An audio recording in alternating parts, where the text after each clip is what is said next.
নাগামরিচের কি বিপুল পরিমাণে ফলন। যদি নিচের দিকে পাতা এভাবে কুকড়াই তাহলে মনে করবেন এটা মাকড়ের আক্রমণ, আর ওপরের দিকে যদি ইয়া হয় তাহলে সাদামাছির।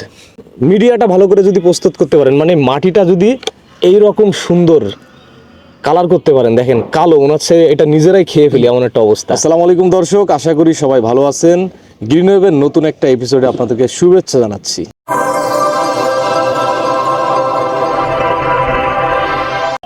আপনারা দেখছেন গ্রিন ওয়েভ, আর সাথে আছি আমি নূর। আজকের এপিসোডটা সাজিয়েছি মরিচ চাষ নিয়ে।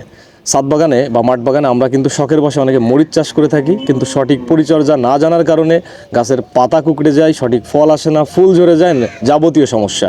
তো পুরো ভিডিওটা দেখলে এইসব সমস্যার সমাধান পাবেন। তো চলুন দেখে নেওয়া যাক ভিডিওটি। ভিডিও শুরুতেই আমরা আমাদের ছাদ বাগানে লাগানো ফলের ক্যারেটে একটি গাছ, এটি একটি মরিচ গাছ, এবং একটি গাছেই দেখেন কি বিপুল পরিমাণে ফলন। ভিডিওর শুরুতে আমরা এটি দেখাচ্ছি আপনাদের মোটিভেশন বৃদ্ধি করার জন্য যে আসলেই মরিচ চাষ ভালো হয় কি হয় না। এরপরে আমরা আপনাদেরকে দেখাবো 8 লিটারের একটি ছোট বালতিতে নাগামরিচের গাছ, এবং নাগামরিচের কি বিপুল পরিমাণে ফলন। মাশাআল্লাহ, দেখতে পাচ্ছেন প্রত্যেকটা ডালে ডালেই কিন্তু প্রচুর পরিমাণে ফলন, এবং গাছের পুরো শেপটা হচ্ছে এইখানে। আমাদের কালেকশনে আরও একটি আছে কালো মরিচ, অনেক মরিচ আছে। সো কালো মরিচও কিন্তু খুব ভালো হয়, এটিও কিন্তু ফলের ক্যারেটে লাগানো।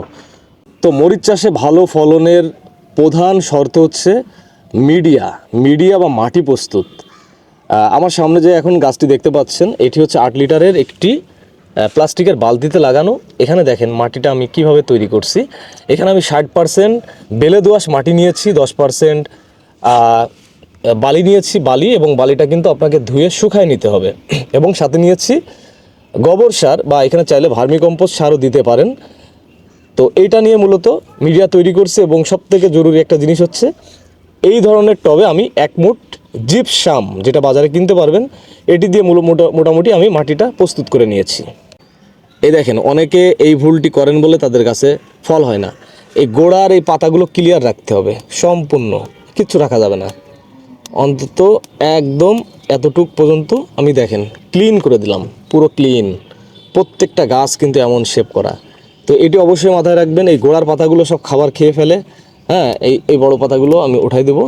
আর অবশ্যই কিন্তু এই গাছ যদি শিকড় নড়ে যায় তাহলে ভালো হবে না, এই জন্য একটা খুঁটি দিয়ে দেবেন গাছের সাথে, যাতে গাছটা টাইট থাকে। মোটামুটি সব মরিচের মিডিয়া একই রকম, বোম্বাই মরিচ বা যে কোনো মরিচের মিডিয়া একই রকম হয়। তো মরিচের প্রধান সমস্যা আমরা বেশি পানি দিয়ে ফেলি, যার ফলে এই গাছগুলো মারা যায়, নেতিয়ে পড়ে, এইগুলো নেতিয়ে পড়ে এবং ফুল ঝরে ফলে। আপনারা চেষ্টা করবেন গাছের গোড়া একদম শুকিয়ে, এই যে এইটা যেমন শুকিয়ে গেছে, শুকিয়ে না যাওয়া পর্যন্ত পানি দিবেন না। মরিচ গাছ কিন্তু পানি সহ্য করতে পারে না, পানি বাদে এরা টিকে থাকবে, বাট পানি যদি আপনি বেশি দেন তাহলে কিন্তু এই গাছ মারা যাবে। মরিচ গাছের সবথেকে বড় সমস্যা হচ্ছে পাতা কোঁকড়ানোর রোগ। এই পাতা কোঁকড়ানোর রোগ যদি একবার ধরে ফেলে, এই গাছ বাঁচানো অসম্ভব হয়ে পড়ে, এবং ফুলগুলো এভাবেই কিন্তু এই যে ঝরে যায়, এভাবেই ঝরে যায়, তখন আর ফলন হয় না। তো পাতা কোঁকড়ানোর রোগ কিভাবে রক্ষা করবেন? যদি রোগে আক্রান্ত হয়ে যায়, তো দেখবেন যে পাতাটা উপরের দিকে কুকড়াইছে, নাকি এইভাবে এই যে নিচের দিকে কুকড়াইছে। এই যে এইভাবে একটা আছে, এইভাবে বাঁকায় যায় নিচের দিকে, আরেকটা আছে ওপরের দিকে।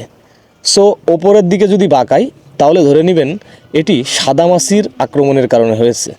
এর ওষুধ আলাদা, আবার এর ওষুধ আলাদা। আমরা ভুল করে একই ওষুধ ইউজ করি, যার ফলে কাজ হয় না।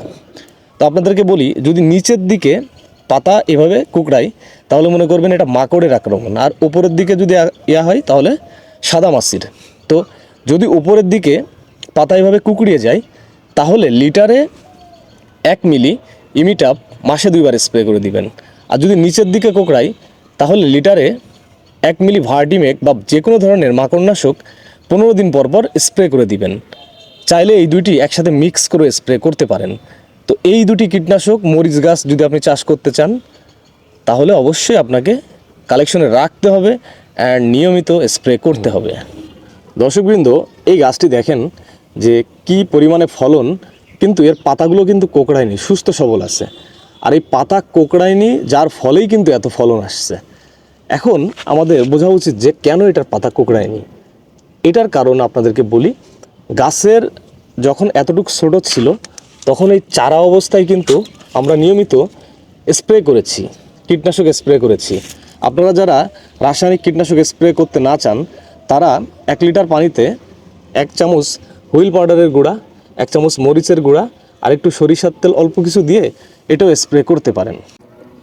একটা জিনিস মনে রাখবেন, মরিচ গাছ যখন ছোট অবস্থায় লাগাবেন তখন নিয়মিত যদি 15 দিন পর পর যে কোনো ধরনের জৈব বা রাসায়নিক কীটনাশক একদম কন্টিনিউ শিডিউল মেনটেন করে স্প্রে করা যায়, তাহলে কিন্তু এই গাছ বড় হলেও এরকম সুস্থ সবল পাতা থাকে। কিন্তু গাছ যদি একবার আক্রান্ত হয়ে যায় তাহলে অনেক সময় এই গাছ তুলে ফেলা ছাড়া কোনো উপায় থাকে না। আচ্ছা, এবার আসি মরিচ গাছের একটা গোপন ট্রিক্স নিয়ে। গোপন কয়েকটি ট্রিক্স আজকে শেয়ার করব। তার মধ্যে অন্যতম হচ্ছে এই যে ডিমের খোসা। অনেক রাসায়নিক সারের কাজ এটি আসলে করে দেয় একসাথে। রাসায়নিক সার যেটা পারে না এই ডিমের খোসা পারে। তো এই ধরনের টবের জন্য আপনারা 2 থেকে 3টি ডিম শুকিয়ে নেবেন রোদে, যাতে ডিমের কাঁচা অংশ না থাকে। এরপর হাতে এইভাবে গুঁড়া করে নিতে পারেন বা ব্লেন্ড করে নিতে পারেন। এই ডিমের খোসার গুঁড়া এই গোড়ায় দিয়ে দিবেন। ক্যালসিয়ামের গ্যাপ পূরণ করে এটি। এবং আমরা দেখছি যে এই মরিচ গাছের জন্য এই ডিমের খোসার গুঁড়া কিন্তু অনেক ভালো একটা খাবার। নাগামরিচ বা যে কোনো জাতের মরিচ গাছের অধিক ফলনের আর একটা গোপন ট্রিক্স আপনাদেরকে শেয়ার করি, যদি বা এটি অনেকেই জানেন। সো আমি এটি আর একটু হার্ডলি বলতে চাই। সেটি হচ্ছে আপনারা খৈল পচা পানি মাসে 2বার ইউজ করবেন। একবারও দিতে পারেন, তো 2বার যদি ইউজ করা হয় তাহলে কিন্তু এই রকম লেভেলের ফলন আসে। আসলে খৈল পচা পানি দেওয়ার পরেই কিন্তু আমার এই গাছটাতে প্রথম দিকে ফলন আসতেছিল না। আর এখন দেখেন নাগামরিচের গায়ে ভাই এই ধার ধার ভাবটা আসলে খুব লোভনীয়। হ্যাঁ, নাগামরিচ লাভার যারা আছেন তারা এই ভিডিওটা দেখে অবশ্যই কিন্তু একবারও আফসোস করতেছেন। তো অবশ্যই ভিডিওটা দেখে মাশাআল্লাহ বলবেন, না হলে আবার আমার গাছ কিন্তু নজর লেগে মারা যেতে পারে। আচ্ছা, মরিচ গাছের অধিক ফলনের আরেকটা ট্রিক্স আপনাদেরকে জানিয়ে দিই। এই যে গাছের এই গোড়া থেকে অন্তত 1 বিঘা কোনো ধরনের শাখা পোশাকা পাতা কিচ্ছু রাখা যাবে না। দেখছেন, একদম খালি রাখছি, মানে একদম সরাসরি রোদ যাতে এই গোড়ায় পড়ে এই বিষয়টা খেয়াল রাখতে হবে। তাহলে আপনার মরিচ গাছের এরকম ভালো ভালো ফলন আপনারা পাবেন। দেখেন এইখানে কি পরিমাণে ফলন, মাশাআল্লাহ। আরেকটা ট্রিক্স সবাই মাথায় রাখবেন, সেটা হচ্ছে যে মরিচ গাছের এই গোড়া এই যে দেখছেন নিয়মিত খুঁড়ে দিবেন। যদি মাটি টাইট হয়ে যায় তাহলে কিন্তু অক্সিজেন প্রবেশ করতে পারবে না, গাছে ভালো ফলন হবে না। তো আমরা কিন্তু এই যে পাতা এখানে খুঁড়ে দিয়েছি, তো আপনারা কিন্তু অবশ্যই এগুলা খুঁড়ে দিবেন। দর্শকবৃন্দ, আমাদের ছাদ বাগানে দেখেন মরিচ আমরা কিসে চাষ করি।